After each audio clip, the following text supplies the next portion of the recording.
Welcome to another episode of Purchase to Profits. I'm Seth Ferguson. Make sure you hit the subscribe button so you don't miss our daily interviews with successful real estate investors. Our guest today has been investing in multifamily real estate since 2000 and has built a personal portfolio of 14 apartment buildings in Los Angeles and has completed over 50 value-add investments. That's in addition to producing some really cool TV. Mark Hentemann is the founder of Quantum Capital. Mark, welcome to Purchase to Profits. It's great to have you on the show. Great to be on the show. Thanks for having me. Yeah, no, really looking forward to this. We just need like the chicken to run by behind me and have the fight scene. Then we're all set to go. Yeah. All right. Yeah. So, let's talk about your real estate goals right now, because you've been in real estate since 2000. Where are you looking to go with real estate now?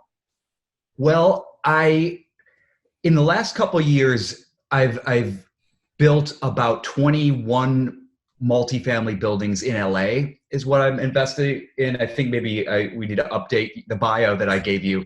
But for the last 3 years or so, I've been thinking I really should get a second market. Los Angeles is the pool that I learned to swim in. So it's just where I started and just got momentum and kept doing it. But it feels like it would be a good hedge, a good diversification. So I was looking at, I was analyzing other markets in terms of, population growth, job growth, rent growth, all those fundamentals. And I wanted to see a barrier to entry. That's one of the most powerful things about Los Angeles is it's really hard to build here. I think it's the most difficult city in the US. I think Honolulu and LA are the two hardest in the United States, but and that's driven values. There's a chronic lack of supply, and it's provided stability during downturns. So I wanted to find another market. So what I've done, my goal recently was to find that second market, and it took me a couple years, but I narrowed in on Austin, Texas. Nice. And I've now purchased a 53-unit building, and I'm in escrow on a 71. And have an offer in on another 80 units. So I'm going in kind of strong in Austin, but it's not too far away. It's easy, short plane ride to get to. I enjoy it. And I've been scouting it out, and I have a partner there. Oh, having those boots on the ground really makes a big difference. Exactly. Yeah. Yeah. Huge.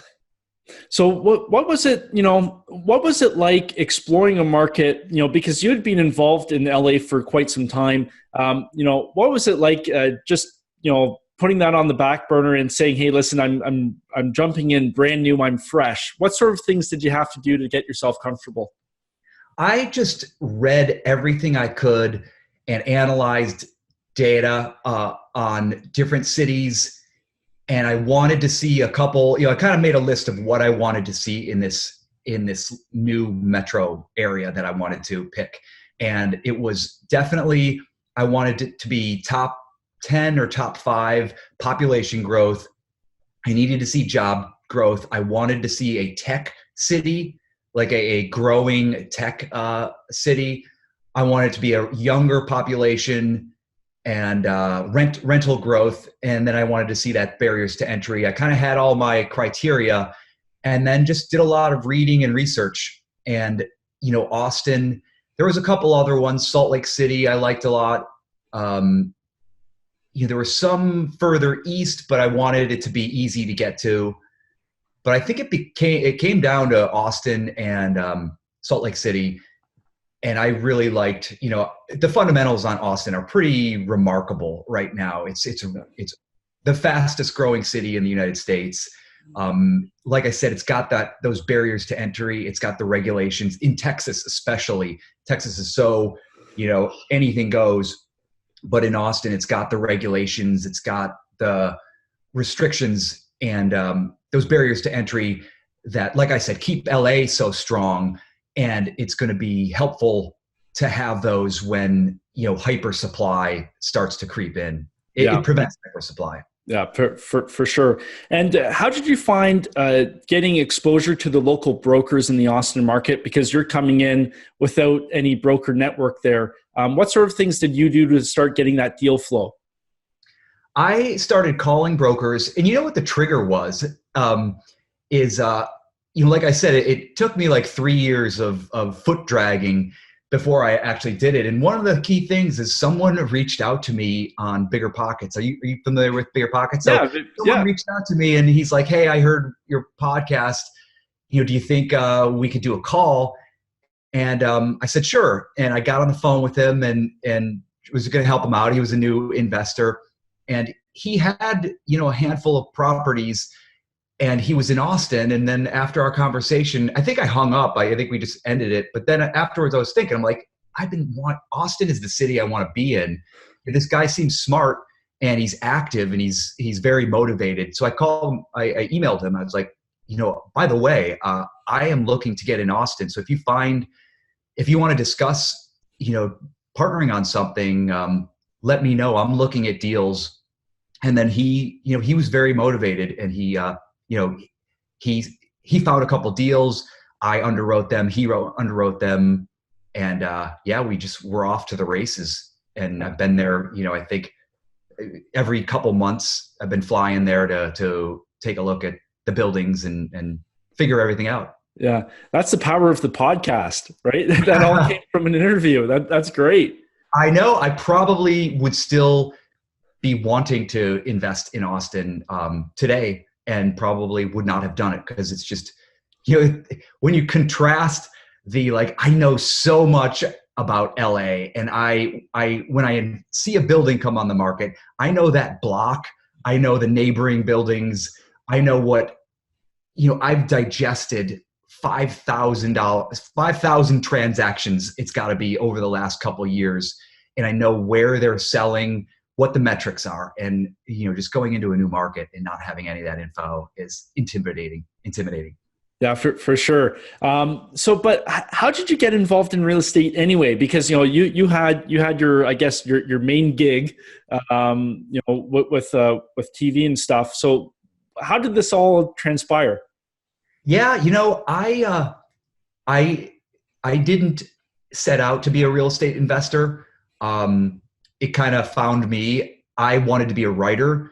I grew up in Cleveland, not too far from you. I think I drove to Toronto a couple times from Cleveland. I never knew anybody who had made it in the entertainment industry or was employed there, but just figured I wanted to try it. I was dumb enough to try it. I got a job as a greeting card writer and illustrator in the alternative humor department at American Greetings.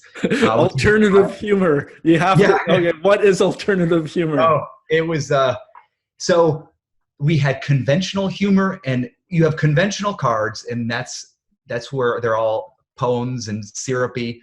And when you walk through American Greetings, it reflects this. You walk through like one department to the next, and like when you're in the conventional cards, everybody's wearing a cashmere sweater and has like long flowing hair. And then you go to the conventional humor. And that was, when I was there, that was the department that wrote the cards that serviced their licensed properties. So that would be like Ziggy and Garfield. And, nowadays it's like, oh man, they would just acquire licensed properties and then just generate cards for those. And I remember seeing are you familiar with Ziggy? Yeah. That comic strip. So I remember seeing the manual for writing for Ziggy and like what Ziggy would and would not do. There were all these rules. So everybody liked the alternative humor because it was just like, that was their experimental card division. And they were all like lined up in this giant headquarters at American Greetings. Yeah. And that was my job. And I just kind of ripped off The Far Side. If you remember The Far Side, that goes back to the 80s. Gary Larson, he did this comic strip. It was just these single panel cartoons, and I loved them. And I would just try to do those, just these weird, bizarre things. And well, after a year of that, I put a bunch of my cards in an envelope, sent it out to an agency blindly, and I got a call. And that got me hired to write for David Letterman in New York, and moved up there, lived there for a while, and then moved out to LA and joined Family Guy right when it was starting up. And I had no idea that Family Guy was gonna be on as long as it was and be the hit that it has become. But I was convinced I was going to be unemployed for most of my career, and I had been broke for a while. So I had this economic anxiety. And when I got my first script payments at Family Guy, I bought a duplex. And that's the long story that gets me into real estate. And I got a duplex. I got convinced to buy a duplex by a broker that I had just randomly met. And she wanted me to buy a house instead of renting, putting my money towards rent. And I said, are you kidding me? I'm in this volatile industry. I know I'm going to be unemployed for, much of my career. And she said, I expressed to her that the only way I would take on a mortgage is it would have to be the best investment I'd ever made and give me some kind of financial stability in this volatile industry I've chosen to pursue. Yeah. And she showed me this building and I bought it, overpaid for it, didn't know what I was doing, and was kind of terrified once I had closed on it. And that was my start in real estate.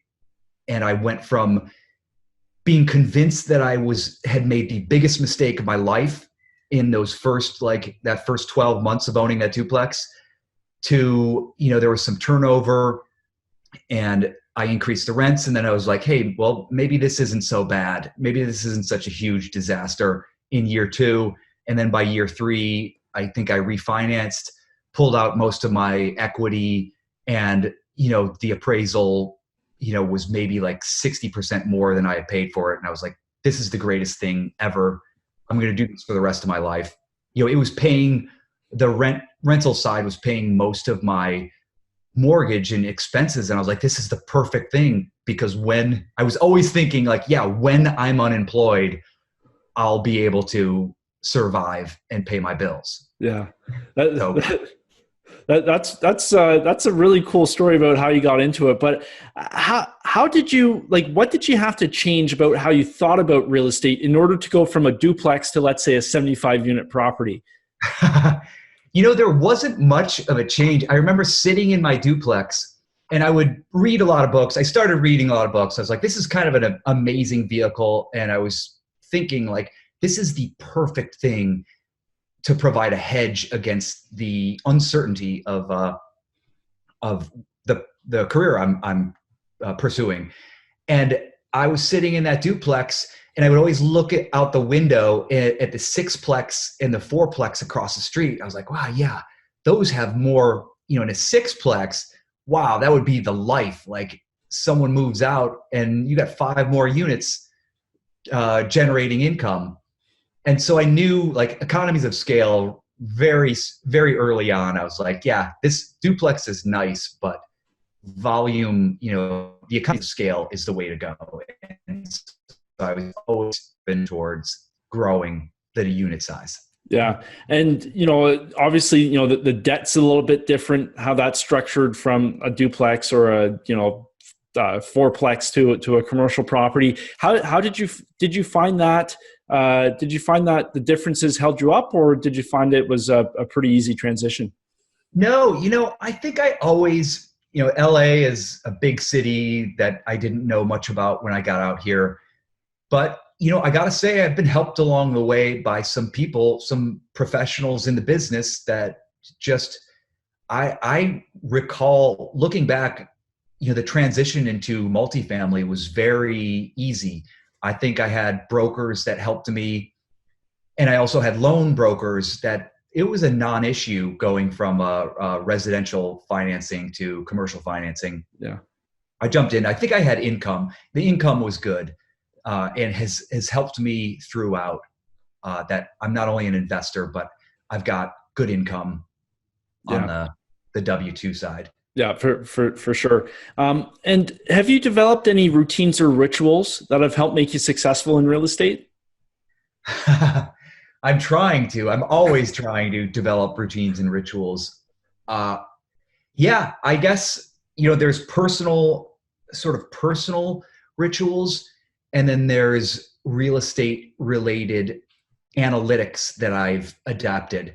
And, the personal stuff is yeah, just stay focused, always have, my goals in front of me and my objectives, and be looking at it from, that 10,000 foot view, and where am I going, and how do I get there, and what are the steps I need to start taking today? Because my life has gotten complicated. I'm writing movies, I'm writing television pilots, I'm on Family Guy, a writer producer on Family Guy, and I also love real estate, and I want to do it all the time.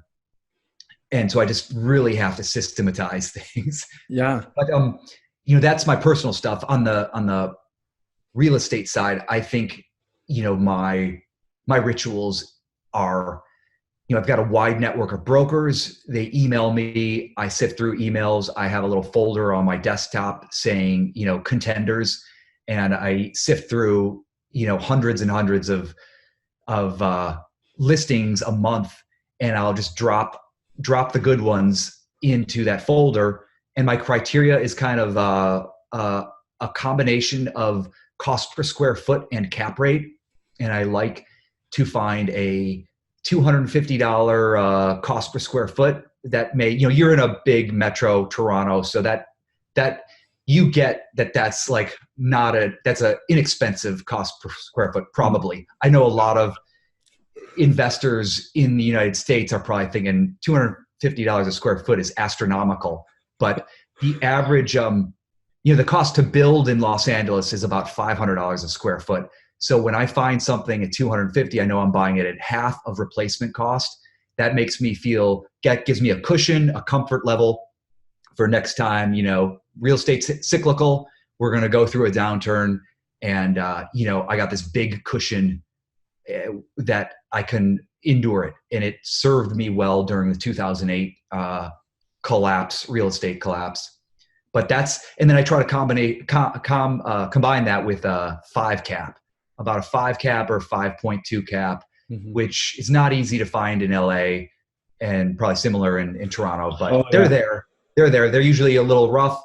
You usually have to do a value add, but I want to do that value add anyway. And I just make sure the location is good. Yeah. And, you mentioned 2008, having been in real estate and seen, I guess, 2 cycles from 2000 till now, what sort of tips or advice would you give to somebody who maybe hasn't experienced that trough of the market cycle? Yeah, I would say like there's a lot of similarities right now to 2006, which was right before, right from 2000 to 2005, the real estate market in the pool of investors was steadily growing. But in 2006, I think so many people expected there to be a correction by 2004, and it didn't happen. Prices surged upwards, and I knew a lot of investors who sat on the sidelines in 2004. They pulled their money, ready, convinced that the correction was right around the corner. It didn't come. Instead, prices accelerated upwards, and through 2005 and 6, and in 2006, there was a whole flood. It had been so good for so long, and it was only getting better in the rear view mirror, that there was a flood of new investors in 2006. And there was even skeptical economists were calling it irrational exuberance, but there was a whole other set of economists that were saying Alan Greenspan, is the head of the Fed, is just such a genius that he's orchestrated our economy so that we won't have recessions anymore. We're just going to be in continuous expansion. And when those articles got published, everyone flooded in. There were so many newcomers. It was scary. There was a lot of rational people out there saying this is insane. There's insane lending happening. There's a lot of systemic problems that are going to come back to haunt us. And that's what happened. Yeah. Oh, for sure. Just saying, the advice would be careful, be prepared. Whatever you buy today is going to go through a recession if you hold it for 3 or 4 years. So, just underwrite, be careful, buy the right asset. don't overpay, Yeah. don't expect. Basically, it all boils down to don't count on the appreciation to continue, and actually count on some rent declines. They do happen, even in competitive markets. The rents go up. They've been going up for now, 8 or 9 years, but they will drop. And they, ideally, we won't have a major correction. Maybe they'll drop 5 to 10%, but rents went down, maybe 15, 20% across the board. And, make sure your underwriting can survive that. Yeah, no, those are some really good tips. Let's move on to a Keystone deal. So a deal that made a big impact on you and your business. I know you have a couple interesting ones over the past couple of years. Okay. Yeah. I would think, right now I'm venturing to Austin. Those are interesting because they're new markets. I think I would say the most interesting deal that I have done in the last couple of years was last year in 2018. I had sold a 4-unit in Hollywood, and I had proceeds from that, and I was looking around for an upleg, and I wasn't really finding anything that I had, in all the broker emails that I got, there was nothing, everything was overpriced. I didn't really like the numbers on it. And often, I didn't mention this as part of my process, is I'll go scour LoopNet actually in a CoStar and put in my criteria as filters and just see what comes up. And LA, has so many properties. LA, I think, has 3 million buildings in the county of LA. So, there's a flood of inventory at any time. And I always feel that my philosophy is when you're looking at 10,000 listings, there's always a deal. There's always a number of deals. You just got to figure out where they are and which ones you want to go after. And so I was doing that, and I found this deal in a very transitional but clearly charging upwards because it was on the periphery of downtown LA. Downtown LA was exploding with growth and construction and job growth, but it had become unaffordable. All the new construction was A-class luxury, and there's a ton of say millennials or 20 or younger people working there that just couldn't afford the rents. So there were these transitional pockets, neighborhoods around the city, and I was looking specifically at those. There's no way those are not going to come up over the next couple of years. I found this building that was kind of very well priced. And I knew the broker. I had done maybe 6 deals with him, and he had sold my buildings. And I called him up, and I was like, "What's the story with this property? It looks interesting." It was a 36 unit, so I was going to jump from a 4-unit to a 36 unit. And he goes, "Take my advice, run the other way." And I was like, "What?" I kind of laughed, and he's like, the third buyer is about to fall out of escrow. There's multiple tenant lawsuits against the sellers on this building. It's nobody wants to touch it. And he said, everyone's scared away. And I'm like, well, the price is already good. And if buyers are falling out at this price, it's probably going to go lower. And if I could solve the problems, that's going to be a smoking deal. And so I had been doing it long enough. This was, I've been doing real estate 17 years, 18 years. Yeah. And I thought, this is the right time. I got to tackle a challenge. And I had my team, the people I go to all the time and I've been working with for 10 years, which was first of all, I went to I called my lawyer and I said, can a seller pass on the legal exposure if they're being sued? And he's like, no, they cannot pass that on to a buyer. They have to indemnify you from that. And so I was like, all right, well, that's encouraging. And then I called my insurance agent. I said, can I get insurance on a property that has lawsuits on it? And he's like, yes. And my insurance agent happens to be a investor himself. He's a huge investor in Los Angeles. And he's like, yeah, you can get there's certain carriers that will underwrite policies to this type of building. It might cost you a little bit more, but it's kind of negligible if you're getting a good deal. And then I called my property management company and said, what do you think about this? And my property management company has is like second generation, third generation LA multifamily families they came from, and they were like, yeah, we buy these buildings, we look for these buildings because they could be great opportunities if you could solve the problem. Mm-hmm. And so I was like, all right. And I was like, well, how? And he's like, well, first of all, the problem with the current management is they're trying to manage it themselves. What you need to do is you need to get professional management. Obviously they want professional management, but they say everything has to happen in writing. You send an email to everybody and say, you know, all issues that you have, submit them in writing. And he's like, just be a good, you know, we'll be your manager and we'll make sure we address all issues promptly. And so just run the building better. And then finally went to my loan broker and I said, will a lender lend to a building that has lawsuits on it? And kind of similar to the insurance broker, he's like, yeah, most lenders won't, but you know, out of the pool of 40 lenders that he knows, he's like, yeah, there's a couple that will take on this deal. And that's what we did. I bought that building, you know, the heat of the market in LA, I bought that for $178 a square foot. I bought it for it was 36 units for 3.95 million. And, you know, I jumped from 4 units in Hollywood to 36 units in this area called Westlake, which is growing, you know, it's grown a ton since then. And, you know, estimates is that I should be, costs are approaching $200 a door. And so that building is going to be worth about 7.2 roughly, you know, within a year and a half of buying it. And it's been amazing. It's been an amazing sort of thing to have attempted, and so far pulled off. I'm still waiting to get sued. Yeah. Are you planning on doing a refi in the near future?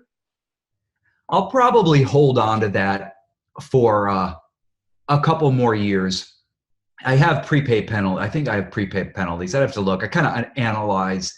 I have this spreadsheet of all my loans, and I have like alerts that I get when I've, you know, projected is the right time to refi. I think I've had a lot of offers on that property because that area has become really hot, and I've considered selling it, but I think the best strategy might be to hold and refi once there's a good. I think there is now, but I think I would just want to wait out some of my prepay penalties. Yeah, and I'm for building, so you know I do that kind of in rotation to keep liquidity. Gotcha. No, it makes total sense. So, you know, you got into real estate because you were fearful about your employment and all that stuff. What sort of impact has real estate had on your life since you got in? It's been amazing. I love real estate. I think, you know, like I said, it's something that I want to do for the rest of my life. I want to do it until I'm 100. I did a deal a couple years ago where I was just in this kind of back and forth battle with the seller over offer price in contract terms.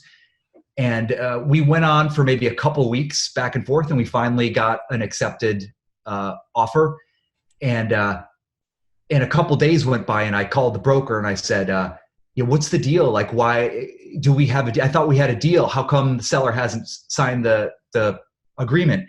And the broker said, you know, don't worry, just give it some time. The seller's family's in town for his 100th birthday. And, you know, give me 2 days and we'll worry about it. And I was like, are you kidding me? This seller is 100 years old. And I was like, this guy who has been like just battling me tooth and nail on every aspect of the deal. And then he immediately became my hero. I was like, that's what I want to do. I don't want to retire. I have no interest in retiring and sitting on a beach. I want to be in the mix. Like doing this when I'm 100. That's great. The guy putting you through the ringer and he's 100. That's awesome. Yeah. But yeah, it's been amazing. It's given me that hedge. It's made my writing job more fun, more relaxed. I don't have the financial pressure. I could quit at any time, and I think it would be fine. One thing it does is it kind of drops a bomb into my writing sometimes, like real estate issues. It's these two worlds occasionally collide.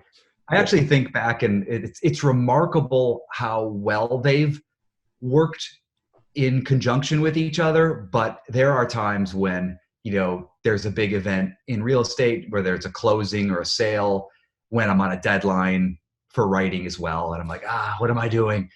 Yeah. That's Murphy's Law, right? Things Right. but at the same time. Yeah. And, looking ahead, let's say 10 years from now, where do you see yourself with your real estate portfolio in a decade? Maybe